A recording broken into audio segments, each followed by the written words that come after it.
Hey everybody, it's Peteaturner, executive producer and host of the Break It Down Show. Today's guest is a returning guest, Dr. Stephen Running, who is a professor emeritus at University of Montana in the ecology field.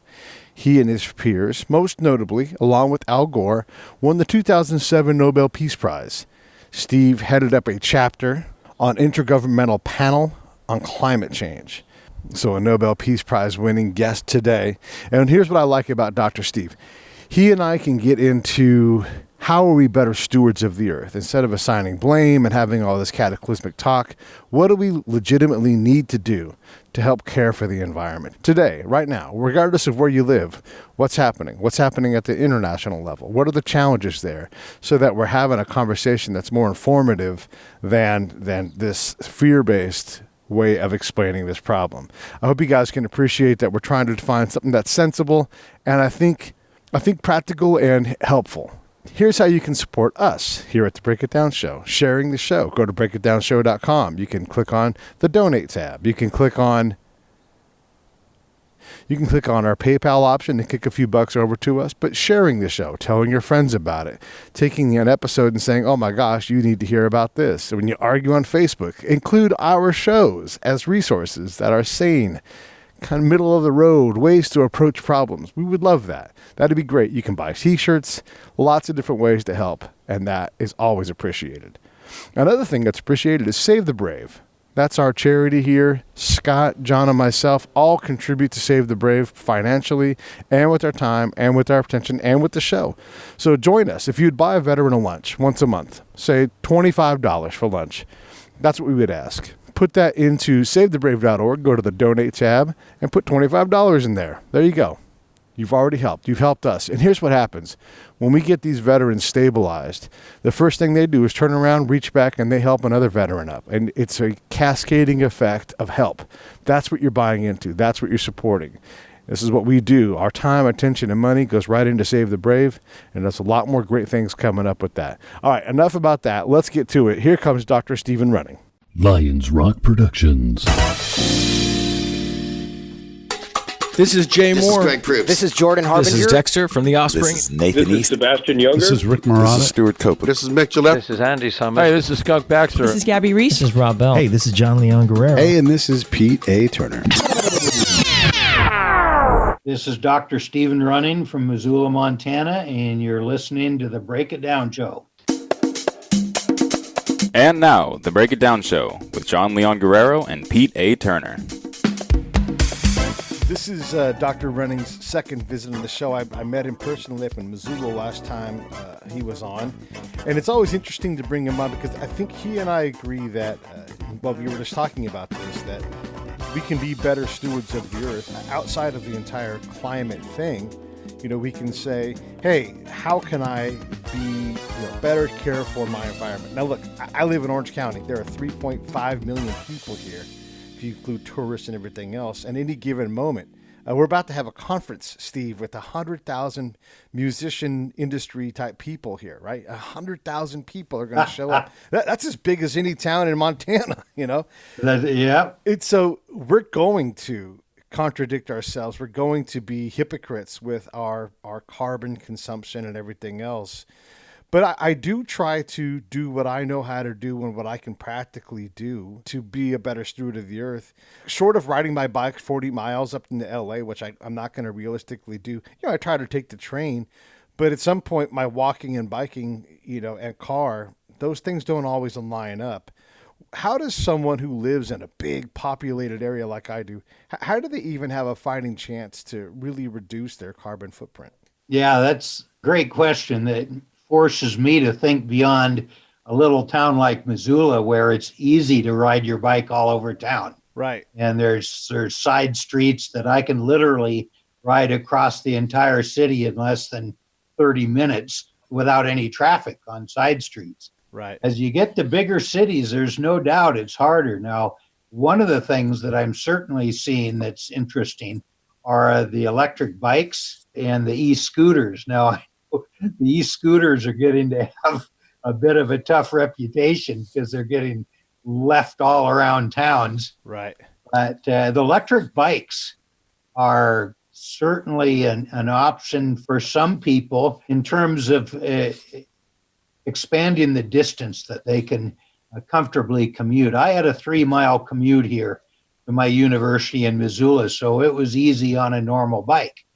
But if I was 10 miles away, that would have been kind of beyond my limit. But now with these e-bikes, I'm hearing people that say, geez, I can be 6, 8, 10 miles away, and it can still be a comfortable commute and good exercise. Now, the tougher part in the big cities is just the traffic. How do you avoid the traffic? Yeah. And I guess what I would attempt to do if I had a distance that I was able to ride, and it was more a matter of traffic that was the issue, would be to explore side streets down neighborhoods. Because even in big cities, you're on a big 4-lane road with tons of traffic, but 2 blocks away, paralleling it, is just a residential street with no traffic at all. And those are great for riding bikes, but you have to go find them. Yeah, they aren't, because they're not in the traffic pattern, you kind of have to find those side streets and how you can connect up with the side streets. And I think that's something that urban commuters that want to try to get an e-bike and do a commute with getting some exercise and reducing traffic and reducing carbon footprint. If the traffic is the final problem, that would be the thing I would suggest to try. Now, you had said last episode that if we could just stop burning coal, that we would get ahead a lot. That would be like a big thing that we can reasonably accomplish. The economy seems to have turned away from coal. Obviously, temporarily, we're sort of reinvesting in it. But that seemed like an achievable goal. Is that an achievable goal for China, for India, the country? I hate to call them emerging, but they're exploding in populations. The middle class, whatever, is more than exploding. And those folks want to drive cars. They want to watch TV. They want a lot of electricity. All these things cost carbon. Is that something that's viable in other places like that, where there are more middle class people being made than there probably are in the U.S. between those two countries every day? Hey, this is Peteaturner from the Break It Down Show, checking in real quick to ask you this. John, Scott, and I all support Save the Brave with our time, our location, our effort, and our money. Each month we give a small amount. Do the same with us. Go to savethebrave.org, click on the donate tab, pick an amount that you want to come out each month, and they will handle all the rest. I stand behind these folks. Thank you so much. Let's get back to the show. There are more middle-class people being made than there probably are in the U.S. between those two countries every day. Yeah, exactly. Well, let's start with the good news in the U.S. Okay. In the last 2 weeks, 2 of the coal strip power plants in Montana have closed down for the last time. And the big Navajo power plant at Four Corners down in Arizona closed for the last time. Wow. And so we really are making big progress in reducing coal burning. And in fact, I think I saw a statistic that in the U.S., coal burning went down 8% last year alone in 1 year. Wow. So we really are moving past coal in the U.S. in an active way. Okay. And I think, except for the coal mining employees, which I really hope we can help divert their skills to other occupations. But I think in terms of our national carbon footprint, that's the biggest success we have going on right now, is closing down coal plants. And these are permanent closures. These aren't just temporary. So in the U.S., we are making progress. Okay, now we talk Asia. Okay. And certainly India and China are the biggest. They're a third of the entire global population. It's hard for me sitting in Montana to even imagine the human density of these countries. And I've been to both of them multiple times, and how people live there is beyond me. Their coal burning is still going up. Their governments both know that coal is a disastrous fuel from a climate and a public health perspective. I mean, the air pollution and heavy metal, mercury and cadmium pollution from burning coal is terrible. And so from a public health point of view, they're a disaster. And from a carbon footprint point of view, both of those countries, the national leadership understand the problem. They're not playing climate denier intellectually. I think it's, as you say, they have so many people just barely coming into, you might say, a lower middle class life, that I think it's hard for them to turn the corner. I see some really interesting projects of little micro solar panel, LED light, phone charger packages that in India somebody can buy for something like $100.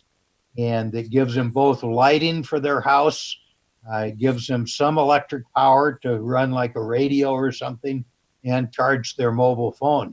And is selling for so cheap that this is really getting deployed around the rural areas of both China and India. So there's some things working. There's some solutions on the way, let's say. But they are huge countries with huge demands. And until we actually see the coal consumption flatten out and start to fall, I don't have any very good ideas. I think that illustrates how challenging these problems are, though, because, you know, these folks do get their shot at a life that's better and through electricity. You know, they Exactly. You know, coal miners do matter. You know. Yeah, and one of the things that I hope Americans realize is it's important for us to set a good example. And so I think we're on the way to doing that as we close down power plants. Yeah. Coal-fired power plants. But and this is where international diplomacy is so important. And unfortunately, we have a president now that has no interest in diplomacy internationally, but we can't solve this ourselves. And in fact, it's interesting to see the turnaround in the last really less than 20 years, even 10 years, that Asia now has double the carbon emissions of the US. Yeah. And so we can all start walking to work and living in caves, and it isn't gonna matter on its own. We have to have the international cooperative attitude of all the countries that we're on this planet together and we've got to solve it together.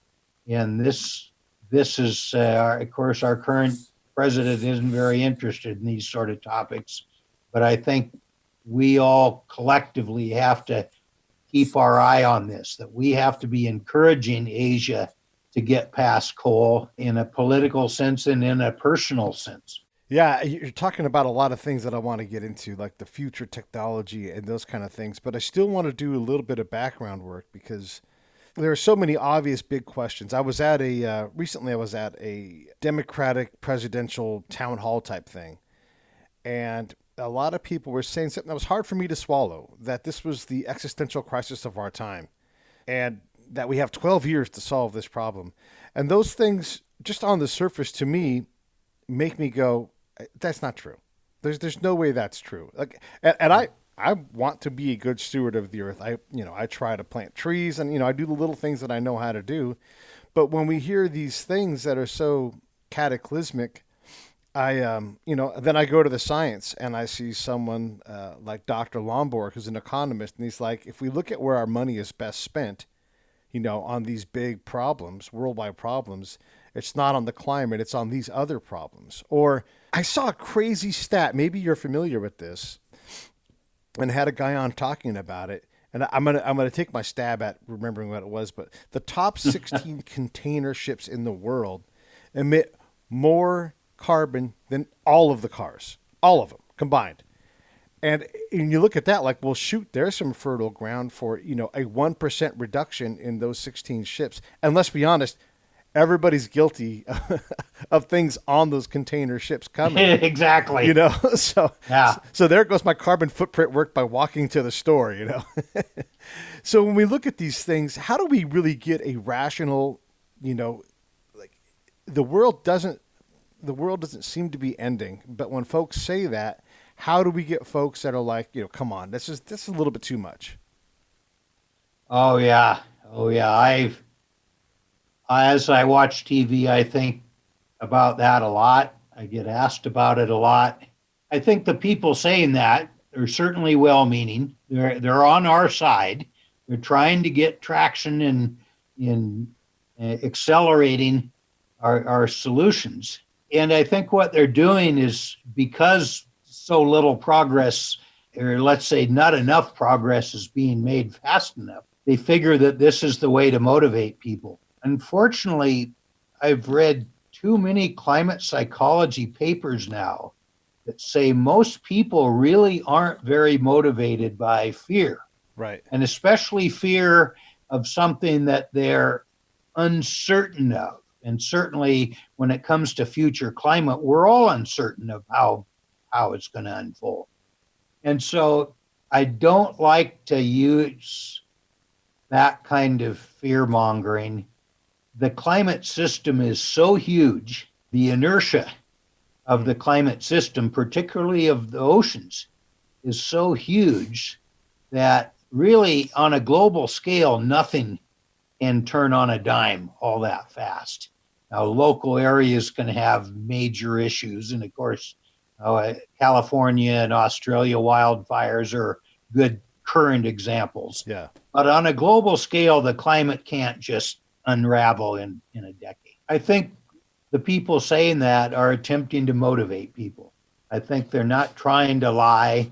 I think many of them don't really understand climate physics deeply, and they're just trying to motivate people. But I don't think that kind of motivation is in our best interest, because I think it's certainly true that in 12 years we're still going to be here. Mm-hmm. What is hard is as every year ticks by, we're just digging a hole deeper, Right, that we then have farther to crawl out of. And so this is a real continuum that there really, I don't think there's very many sharp thresholds of any of these climate dynamics, with the exception of ice melting to water. That's a sharp transition. But when I think of the whole rest of the climate system, this is a continuing dynamic, right. that I don't see in 12 years suddenly the world climate's going to just unravel. The other question that I always have is, like, we can barely. I think back to Mount St. Helens when it blew up, and maybe we had this conversation before, I don't recall, but you know, we had this test bed where we could plant a forest, and we did.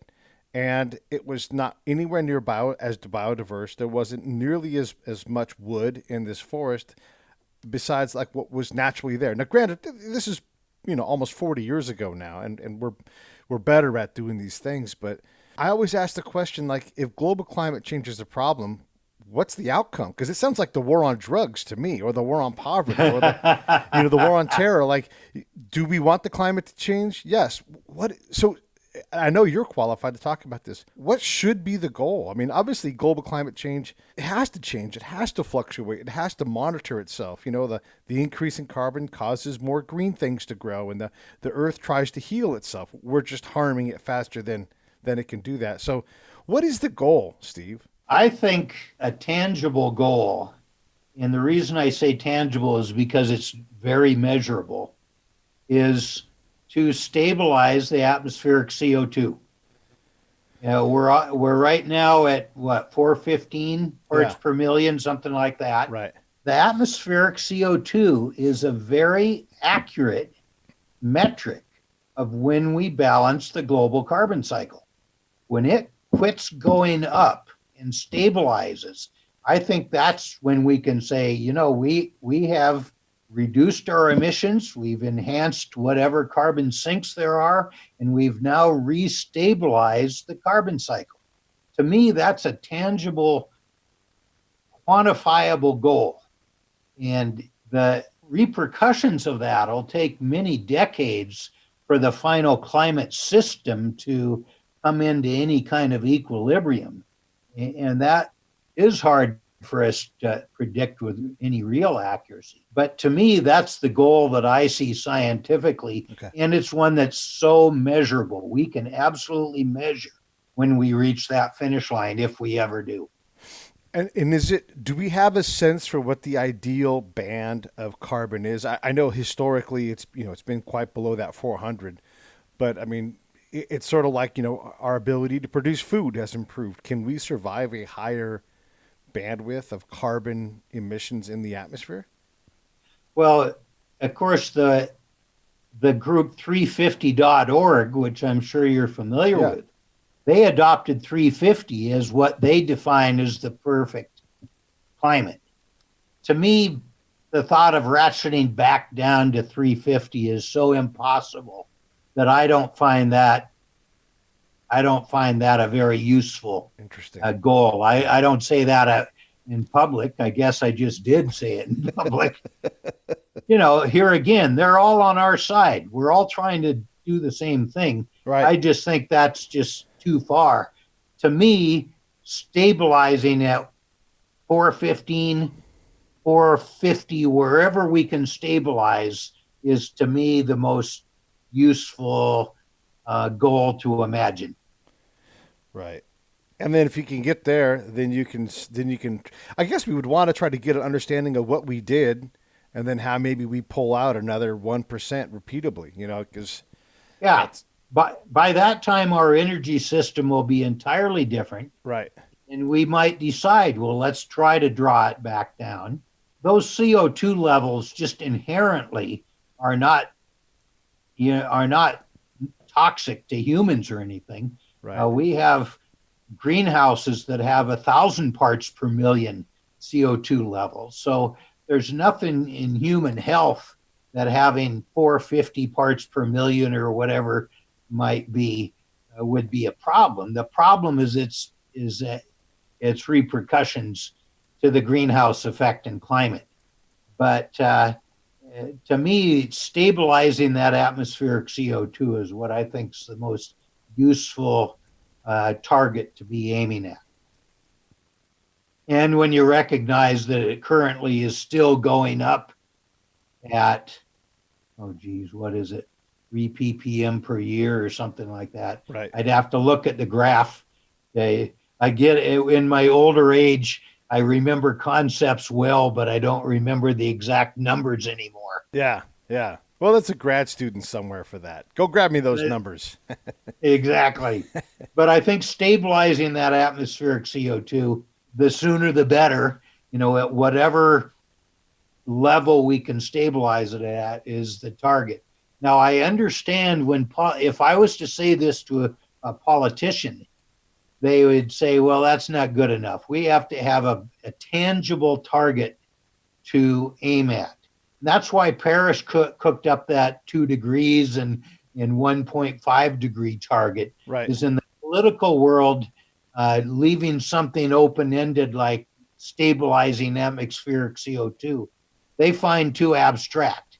And they find that they can't politically work with a moving target like that, you might say. And so that's why they have insisted, and some of my friends in Europe have been in some of these committees where the politicians just say, you got to give us a target, your best seat of the pants estimate. I know you can't predict this accurately, but we just have to have a number. And that's where 2 degrees and 1.5 degrees in the Paris Climate Accord came from. Right. Yeah, which is kind of part of the problem.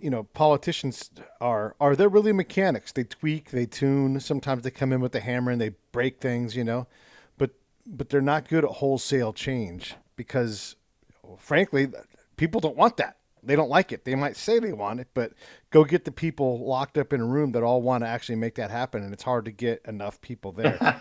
You know? Yeah, that's right. Well, I've heard it said so many times, they lead from behind. Yeah. They really are continuously taking the temperature of their constituents, trying to decide what the majority wants. And then if they get a good sense of what the voting public wants, then they try to push policies to go make it happen. And it's pretty rare for a politician to stake out a major goal that is not supported by the voting public, because they just, every once in a while there's a mega leader, but not very often. They usually are waiting for signals from the public of what we want. Yeah, and I guess that brings us to, President Trump and his desire to make us energy independent, and how that clashes with our desire to also be good stewards of our natural resources. So what's your general take on his presidency? I mean, President Bush, President Obama at least claim independently that they were good for the environment, TBD on all of that stuff, but I don't think President Trump is really saying that.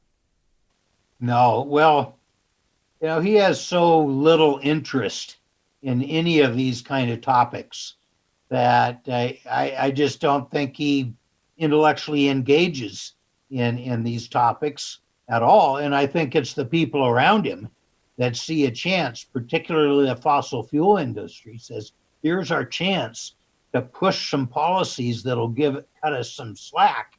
And so I think it's those people that are really pushing ahead the various relaxation of emission limits and reduction of the CAFE standards for car mileage. I don't think it's Trump himself. I mean, he has too limited of an attention span.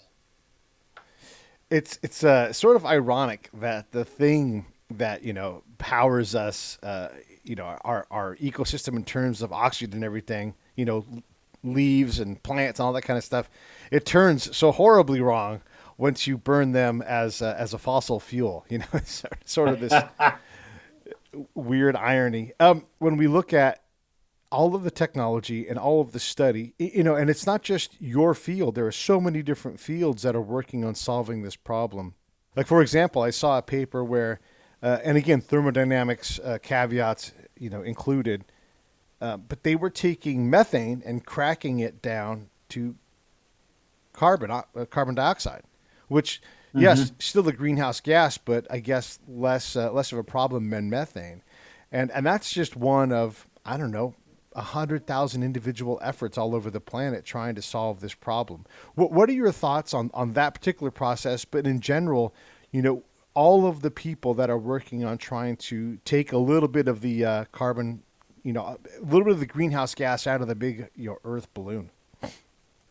Well, what you just described is what the natural gas industry does, is flaring. At all these oil fields, as they drill for oil, they get natural gas as part of the volatiles in the oil field. Well, in the big fields, they collect that natural gas and sell it. But there's many fields where they just don't have the infrastructure of piping, and they don't want to deal with it, so they flare it. And what I find really outrageous, at one step, methane is a much stronger greenhouse molecule than CO2. So you can argue, well, it's better than just releasing the methane openly. And so that's why they flare it off. You can see these flares going at night all over the world by satellite. Our satellites see these flaring. And what particularly bothers me, I've seen numbers like the Bakken oil field in North Dakota flaring $300 million a year of natural gas, flaring it off because they don't want to have to deal with packaging and selling it. They don't have to pay royalties on it because they didn't collect it. And these are natural resources coming off of our public lands that they're just wasting, and we let them get away with it. Interesting. I had no idea. Can we talk a little bit more about this? I have no idea Yeah, about so this. so apart from the climate part, if you're a taxpayer, you should be pissed Yeah. because the numbers are just unbelievable. How much of this flaring is flaring off natural gas that they then don't have to deal with. The other thing, when we talk about energy independence, I don't see any reason why we should be selling our fossil fuels around the world. Let's use what we need for our country, but why we allow our oil companies to dig on public land and get these public resources just to sell them for profit overseas, I don't buy. I don't buy that should be allowed. Interesting. Yeah. And so the fossil fuel industry has all sorts of practices that are certainly counter to not only our climate well-being, but also our national economic well-being. Huh. Yeah, do a little Google searching on gas flaring. I will. In oil fields. It will just amaze you how much money is going up in flames, and we let them do it. Yeah, I'd never thought about how that is a natural resource. They are using our land and dumping it into the atmosphere. Yeah, that's Yep. Exactly right. What a waste. What about some of the things that interest you in terms of the breakthroughs that are happening? I mean, battery technology. Since we last talked, almost 2 years ago, battery technology has rocketed ahead, and it's just getting better and better all the time. Yeah. Well, and what I'm seeing is electric cars are about to go mainstream. I mean, my wife has an electric hybrid now that we plug in every night, and she almost never uses any gas driving around Missoula. And that's a car that's 3 years old. I think the auto industry is turning the big corner on electric cars. They're easier to build. They have a quarter of the moving parts of a mechanical of a piston engine. From both the owner and the manufacturer point of view, they're a superior product to a piston engine. And I think we have reached the point where that big corner is turning right now. You certainly see a lot of them here in California. And oh, yeah. The Tesla store in the high-end mall is just a sexy place. Like you want to sit in those cars, and it's it's great. My sister, Earth Muffin, who is an organic farmer in Bend, Oregon, they bought one of those first Tesla 3s, the cheaper ones. Yeah. And they just love to go sit in it. They just say it's an incredible piece of technology. But it's been very interesting to watch. Once Volkswagen got caught on the Dieselgate, they are absolutely turning the other way now, dumping diesels altogether and going to electric cars way faster than they had planned 5 years ago. Yeah. And so we're going to see a massive jump in Europe in electric cars. Asia already is well ahead. I was in Norway a year ago, and I think in Norway now 40% of the new cars purchased are electric. 40. Wow. 40. Yeah. And so I think we're seeing the big, you might say, tipping point of car ownership with electric cars right now. Yeah. Well, I mean, I don't plan to buy a new car anytime soon, but if I do, I'll do my best to buy an electric car. I do sort of believe that my truck that gets, let's say 21 miles to the gallon, that I don't drive very much, that thing is better than throwing it away, putting it on a trash heap somewhere, and buying a new car. There's a lot of wasted energy in that, but is that even a good assumption to assume that if I can drive my reasonably, mileage-friendly truck for another 10, 15 years, is that better for the environment, or should I be trying to buy a battery-powered car, do you think? See, that is an interesting real-world decision point of when do I add to the the discard heap Right. of old technology and move forward, or how long do I hang on? I guess if I was, well, I'm somewhat in your shoes. The car I drive is a Subaru Forester, and so it's a piston engine car. It does Right. get 35 miles a gallon in all-wheel drive, which I find just astonishing. But it's going to be a few years before I cash that in. I Right. guess I hate to hear you saying that you're going to keep it 10 or 15 more years, but I would like to think of maybe 5 years. Yeah.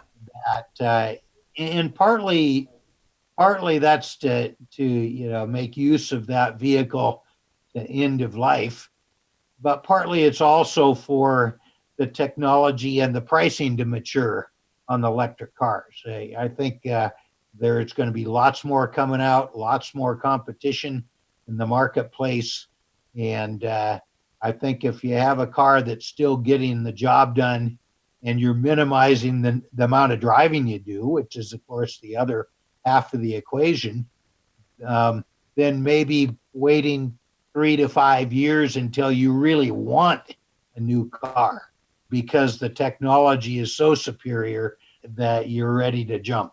Right. Yeah, because I also hate to waste the revenue that I make. I mean, because ultimately, if I've got to spend my time trying to put money into buying a car, I'm not able to do other things that maybe would provide more of a benefit. Oh, sure. Yeah, that's, most all of us are cash limited at some point. Right. And this is where the economic decision making is kind of the most dependable personal motivator, which is why it's too bad a carbon tax can't get started, because that would help everybody to just naturally make better decisions. Yeah. How much of a carbon tax do you think, like if you were able to pull that lever, how much would you want to ask for? There's one group that staked this issue out as their main issue, and it's climate. Oh boy, I wish I could remember their name, but this is their main effort. And so they've crunched all sorts of numbers on optimum carbon taxation and how to get it started and then have it escalate year by year so you don't just hit everybody with a ton of bricks, but that they know that it's coming, that they know that this tax is increasing. So somebody in your position with your truck, you'll know that, okay, if I keep this 10 years from now, the carbon tax is going to be way high. And so it'll help you make the decision a few years earlier than you might have otherwise made, that it's time to transition. Their argument always has been to start just getting the mechanism started and starting pretty low, but then having it ratchet up in a very well-publicized way so people can make the kind of economic planning and prioritizing that we all do anyway. Right. Yeah. One of the things about taxes is that I tend to not trust politicians, Yep. Since you're already paying this money and, it creates a new barrier. I was also thinking about this the other day too. I was reading some peer review journal articles about the environment because I actually genuinely try to be fairly smart about this, and you can never wrap your head around all of it. But I saw an article on how our need for water reservoirs creates even more natural gassing out into the environment, much more so than we ever realized before. And then like the next day, someone's like, I know how to solve the problem of carbon sequestration. We're going to do kelp ladders. And I'm like, but that, so what percentage of our ideas that we're going to come up with? And look, the point of the ideas is to go out and get a whole bunch of them wrong too, so you can collect up the good ideas. But, how do we manage these things? We find out kelp ladders, bad idea. It's making the problem worse. It's a perfect illustration that we have to do a wholesale transformation of our economy. We don't have to do it all in 2 or 3 years. We have decades to do it, but we don't know which will work. Corn ethanol, when it was first suggested, most people thought this was a good idea. And it was only once they did the full carbon cycle analysis that they realized that this wasn't adding up at all. Reservoirs, I've read similar papers that say the methane emissions from these wetlands, when a reservoir empties down, all the shoreline around it turns into kind of a mud flat. Yeah. That mud flat is then an anaerobic methane production point. And so I think we're going to find endless surprises with probably just about every idea and technology that we cook up, where there's going to be unexpected situations. And some of them are going to be really bad, and it'll mean that technology is a goner. And others, there'll be a mitigation or an adjustment that can be made that'll then make it more efficient. I mean, this is the trial and error aspect of advanced engineering. I think most engineers will tell you that the first prototype of anything, Right. you learn all the things that go wrong and how to refine it, improve it. And it's that production cycle from the first prototype to the second to the third to finally your beta test that goes out to a limited public and on and on. This is the way manufacturing of any kind of complicated technology goes. And you just can't foresee in advance the surprises that are going to emerge when that first prototype gets tested. Yeah. The only way to do it is to do it and pay close attention to performance and smoke out the issues that need improvement. Where's the place for this work to happen? I mean, I know there's a lot of answers, but look, the government is not the one to really do it. They may be able to fund you or somebody else doing it, but they're just too inefficient with this. Is this small entrepreneurial ventures? Is it university, incubation plants, or what do you think? What's the best way to approach to solving all of these problems and getting our hands dirty so we can find real solutions? Well, I think when you look classically at innovation in the U.S. over the last century, it's been a combination of, in fair measure, university-based science and then private enterprise. I'm sure there's some exceptions, but I think in fair measure, that's where the innovation has originated, partly because there's so much bureaucracy in government activity. Right. I think the role for government, though, is a couple things. One is to be a neutral and dependable test bed for, if you say you've developed a new light bulb that's way better than current light bulbs, I want to have an independent testing agency test whether your claim is true. Right. And if a government testing agency tests your new light bulb and says, by God, this is better, then I'll go buy one. Yeah. But if it's only the manufacturer that claims it's better, I don't think very many of us want to trust that kind of analysis of a new product. So I think the government has some regulatory role in keeping a fair playing field going. I think it has a role in testing to see that new products do what the claims are. And this, of course, has been well established for food and for drugs and for all sorts of things. They're well established in society already. But I think the innovation mostly comes from the private sector and universities. Yeah. Well, that makes sense. I mean, that is, like you said, sort of the classic model of getting to these solutions. What's your overall sense? I mean, I'll give you mine. I'm pretty positive about where we're going environmentally. Yes, it's frustrating. Yes, it's hard because giant worldwide problems tend to not be elegant, with their solutions. But, 100 years ago, a guy like Tesla was hard to find. Now we identify geniuses all the time and we put them in places where they can flourish. I'm pretty happy with our ability to get a lot of smart people working on this, but that's just my sense of it. What's your sense? Are you optimistic about us sorting this out? I guess I continue to try to be. Okay. There's certainly been some notable successes already. My favorite is LED light bulbs. Yeah. I mean, my God, Yeah. those use a tenth of the power of old light bulbs and are now virtually as cheap as the old ones were. And Right. so that's a revolution that when we got to work, made it happen. I think electric cars were well on our way. I think wind and solar panels were well on our way to those being very much mainline. And so I think in the long run, I like to hope humanity will sort things out. It does seem like it's going to take a long time. As much as you do like to look backwards at, major inventions that just revolutionize the world, the thing is you can't count on those. Right. Because the very fact that they haven't happened yet means that it's pretty hard.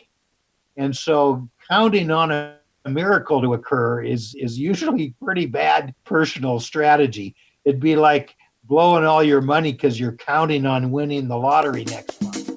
Hey, this is Peteaturner from Lions Rock Productions. We create podcasts around here, and if you, your brand, or your company want to figure out how to do a podcast, just talk to me. I'll give you the advice on the right gear, the best plan, and show you how to take a podcast that makes sense for you, that's sustainable, that's scalable, and fun. Hit me up at pete@breakitdownshow.com. Let me help. I want to hear about it. It'd be like blowing all your money because you're counting on winning the lottery next month. Right. And so I like to think America certainly has the best overall creative environment for inventions. I read about this all the time, that other countries just, the way their economies and their incentives and their government are regulated, that they're nowhere near as good at innovation as we are. I'll tell you, when I go to Europe, they really gnash their teeth when they look at, Microsoft, Apple, Google, Facebook, all down the list. All of them are from America. Right. None of the major new tech companies are out of Europe. Think of that. None of them. And that bugs the Europeans. And yet they know it's a function of their overall culture. And of course, they also look at America and say, well, the flip side of all that innovation and creativity is it's kind of capitalism without controls. And so you end up having people on the other end of the stick living on the streets in San Francisco, living in a tent. And so there's certainly arguments that our capitalism isn't perfect. And for all the money we have sloshing around, it is. I was at the American Geophysical Union meeting in San Francisco a month ago, and for this being the tech center of the entire world, to see homeless people sleeping under freeways, I thought, this just doesn't seem to add up. Yeah. What is going on? Yeah, it's and again, like, to be completely unfair, but that's part of the point of the conversation. In the place where it's the most hippiest, dippiest, liberal free, they have the biggest social problem that everybody's talking about, because these are not easy problems to solve. Steve, these are hard, multivariate problems where you don't have control. Forget it. Yeah. No, exactly. And this, philosophically, it gets to be an interesting, mental gymnastics of whether China's current structure of a fairly open economic environment, a capitalist economy, but controlled by an authoritarian government, that maybe that in today's world is a better solution. Yeah. And of course, I'm sure anybody who's lived under an authoritarian government will tell you all the reasons that isn't true. But there's certainly things they can make happen fast when they don't have to go through all the messiness of democracy. Yeah. Yeah, I mean, the example of that is our train here in California. The cost per foot is it's not going to happen because because we have rights. Yeah. So it's like, Yeah. we have this double problem. But I another thing I think is really powerful. I was looking at the Tesla power side of things. The whole house battery. We have our problems with PG&E and ComEd and fires and shutting down the network. That's going to take people that have budgets, and these things aren't that expensive. I'm spending a lot of people's money unfairly, but for, let's say, $30,000, your house can be completely outfitted with solar, a whole house battery, and we're only getting more ability to capture solar power, windows, tiles, roof, tiles, all that. Yep. That day is fast approaching where, at least in the sunny states, we're not going to need a local power company. We're not going to need bunker fuel to power generators. We're just going to be our own individual power company. Yeah, I think in a perverse way, these California wildfires are going to hasten that day. I totally agree.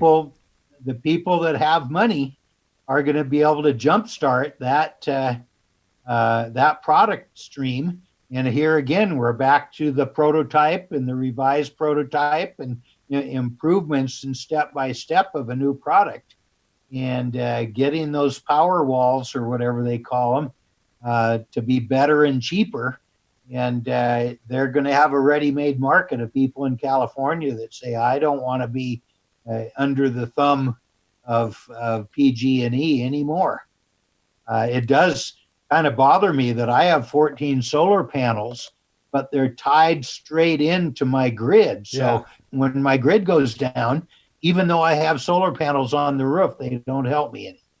And luckily it doesn't happen very often, but if it did, I would be finding a solution. I know there's a technical solution. Yeah, right.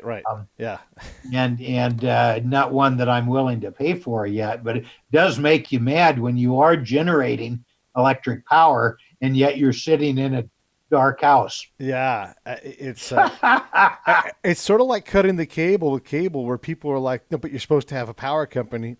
Not anymore. Yeah. It's a little bit of a pioneer activity now, like we're saying. But, and by the way, for all those tech bazillionaires, you're welcome to buy me a whole house battery system, and I'm glad to take my house off of the power grid. The offer stands. So yep.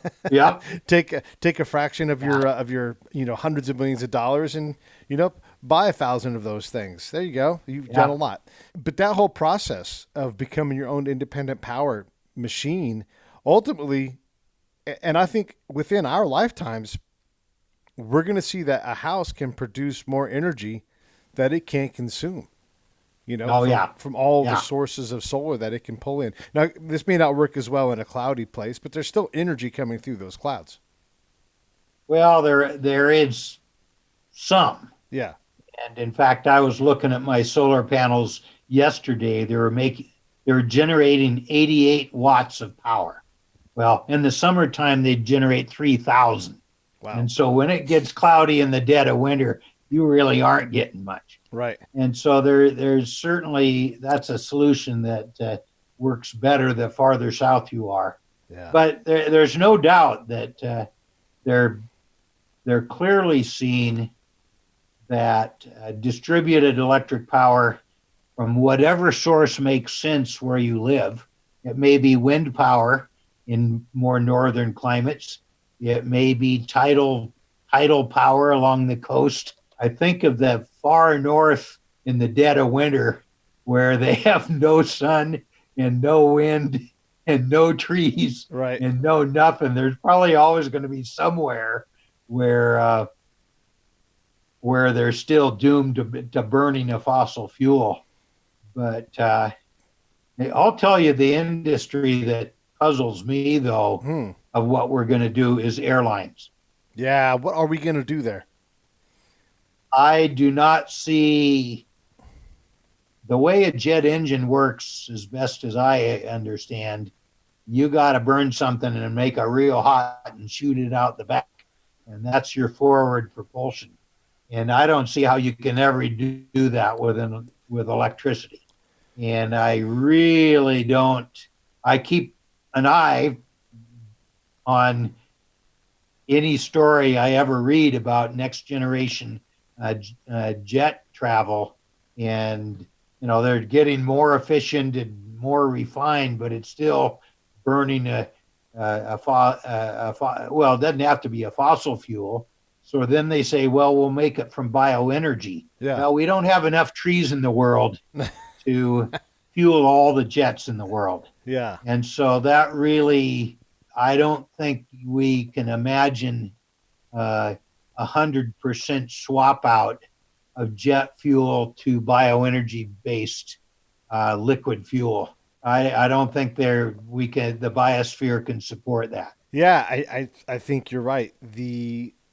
And let's be honest, no one wants planes to go slower either, Well, they kind of can't go much slower, or else they don't stay in the sky. Right.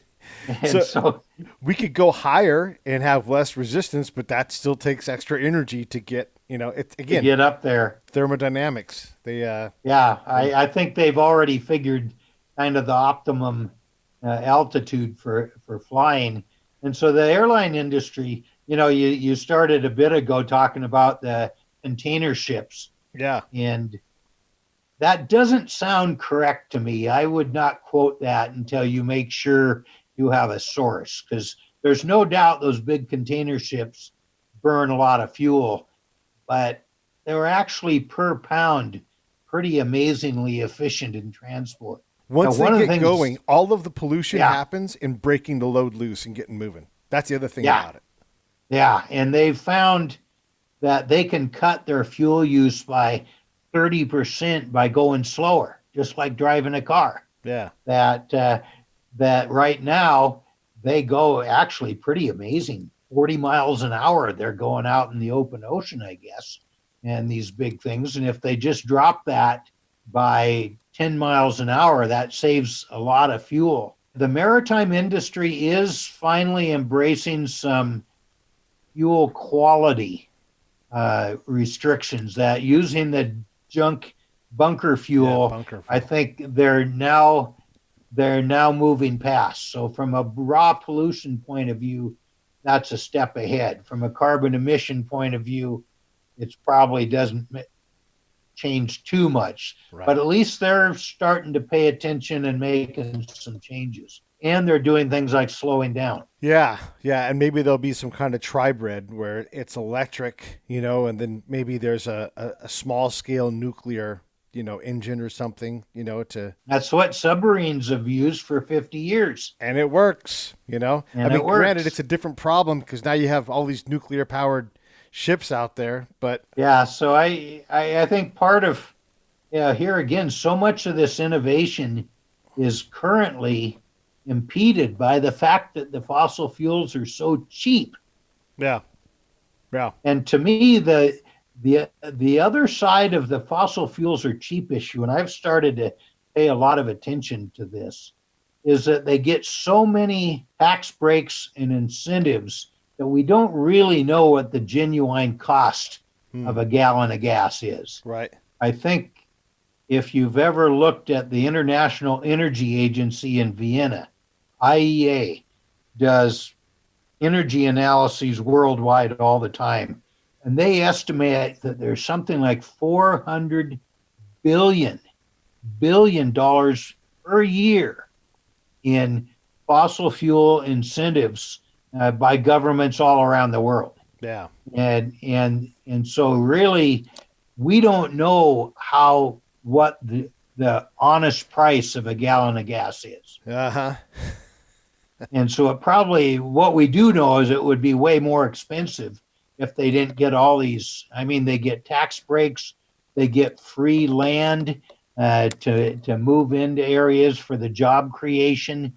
I mean, I've read studies of just endless concessions, government at all level, from local to state to federal to international, concessions that are given to the fossil fuel industry. And it adds up to these hundreds of billions of dollars a year that by all rights should just be in the cost of their product. And that would then give a lot more incentive to these alternative products. And so that's when I'm talking to people that I think are kind of conservative leaning, and I talk about, well, you want to talk about capitalism in a level playing field, right? Doesn't everybody talk about capitalism that works best with a level playing field where nobody's getting unfair advantage? Yeah. And I say, all right, let's do it. Yeah. And then I bring out all these statistics about how much the fossil fuel industry gets in these various financial incentives. Yeah. And I say, let's have all those go away.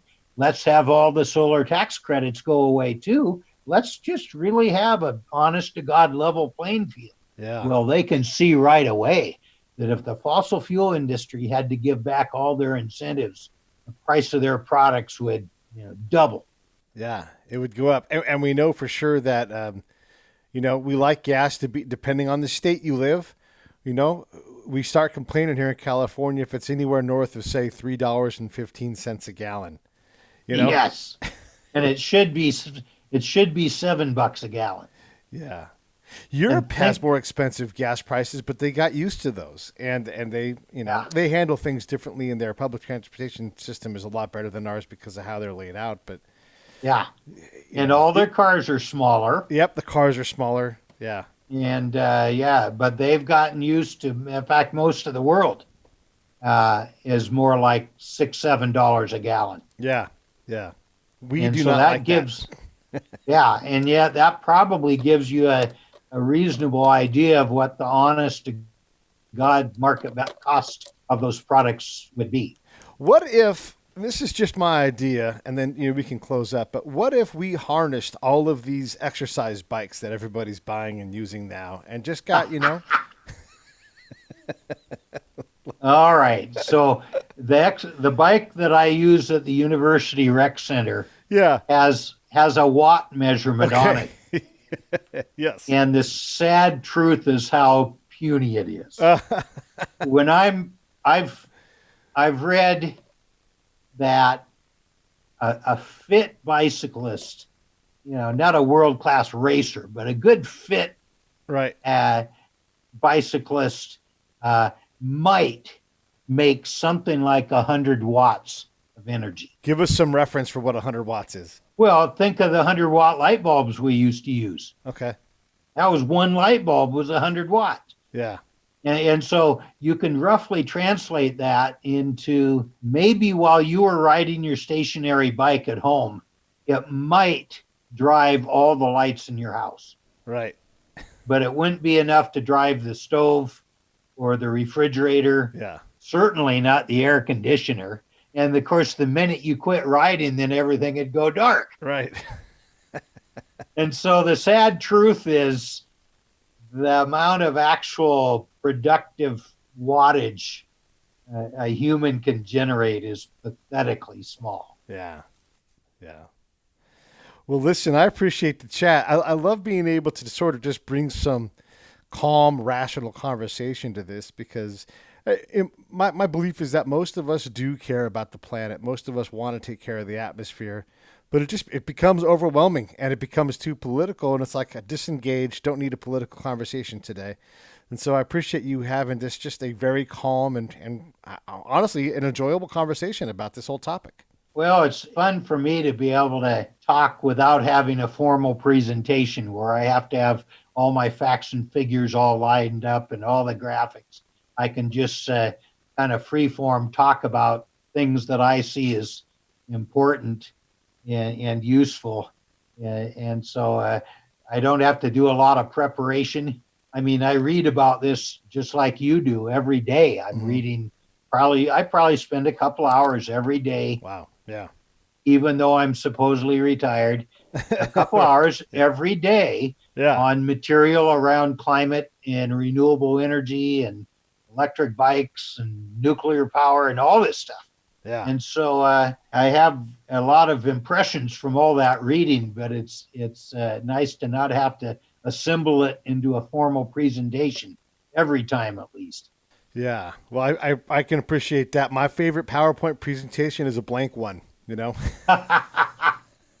I'm actually getting ready to do an adult education class at the University of Montana. They have 180 people signed up. And this is for the over 50. Yeah. You have to be over 50. So these are all older generation and often retired professionals. And yeah, I'm getting ready 6 lectures for them. Wow. All right. Well, that's fantastic. I love it.